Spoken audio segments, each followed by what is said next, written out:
ಆನೆ ಬಂತೊಂದಾನೆ, ಯಾವ ಊರಾನೆ? ಬಿಜಾಪುರದಾನೆ. ಇಲ್ಲಿ ಯಾಕೆ ಬಂತು?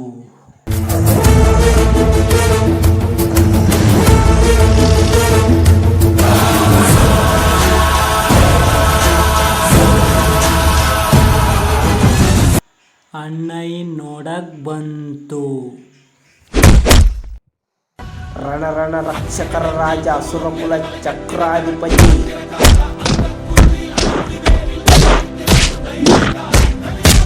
ವೀರ ಧೀರ ಶೂರ ರಣ ಲಂಕಾಧಿಪತಿ. ಯಾರೋ ನೀನು? 20 ವರ್ಷದಿಂದ ನಿಮಗೋಸ್ಕರ ಕಾಯ್ತಾ ಇದ್ದಾಳೆ. ನಿಜವಾಗ್ಲೂ ವಿಷಯದ ಸತ್ತಿಲ್ಲ, ಬದುಕಿದ್ದಾಳೆ. ಏಯ್, ನೀನ್ ಬದುಕಕ್ಕೋಸ್ಕರ 20 ವರ್ಷದಿಂದ ಸತ್ತಿರೋ ನಮ್ಮವನ ಹೆಸರು ಎತ್ಬೇಡ.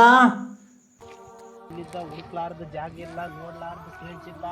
ನಿನ್ ಸಲುವಾಗಿ ಹುಡುಕ್ತಾ ಇದ್ದಾಳೆ ವಿಶಾಲವ್ವ. ನಾನು ಒಬ್ಬ, ನಿಮಗೋಸ್ಕರ ಕಾಯ್ತಾ ಇದ್ದಾಳೆ.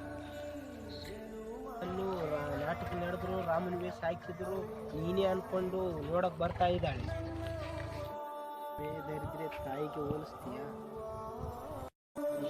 ರಾಮನಾಗಿ ಬೆಳೆದವನ ಹತ್ರ ರಾವಣನಾಗಿ ಹೇಗೆ ಹೋಗ್ಬೇಕಂತ ಆಲೋಚನೆ ಮಾಡ್ತಾ ಇದೀಯಾ? ಗೊತ್ತಾ, ಭೂಮಿ ತಾಯಿ ಕೂಡ ದೊಡ್ಡವಳು, ಎತ್ತ ತಾಯಿ. ಎಲ್ಲಾರು ಪಾಪ ತೊಳಕ್ಕೆ ಗಂಗೆ ಹತ್ರ ಹೋಗ್ತಾರೆ, ಆದ್ರೆ ಯಾರಿಗೂ ಗೊತ್ತಿಲ್ಲ ಎತ್ತ ತಾಯಿ ಪಾದದೊಳಗೆ 3 ದೇವರಿದ್ದಾರೆ. ಅವಳ ಪಾದ ಮುಟ್ಬಿಟ್ರೆ ಸಾಕು, ಎಂತ ಪಾಪ ಆದ್ರೂ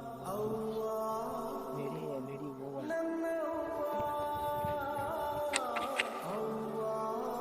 ರಾವಣನೇ ಆಗ್ಬೇಕಂತ ಯಾರು ಹುಟ್ಟೋದಿಲ್ಲ. ತಂದೆ ತಾಯಿ ಜೊತೆಲಿಲ್ಲ ಅಂತಂದಾಗ ಪ್ರಪಂಚ ಒಬ್ಬನ ರಾವಣನಾಗಿ ಮಾಡಿಬಿಡುತ್ತೆ.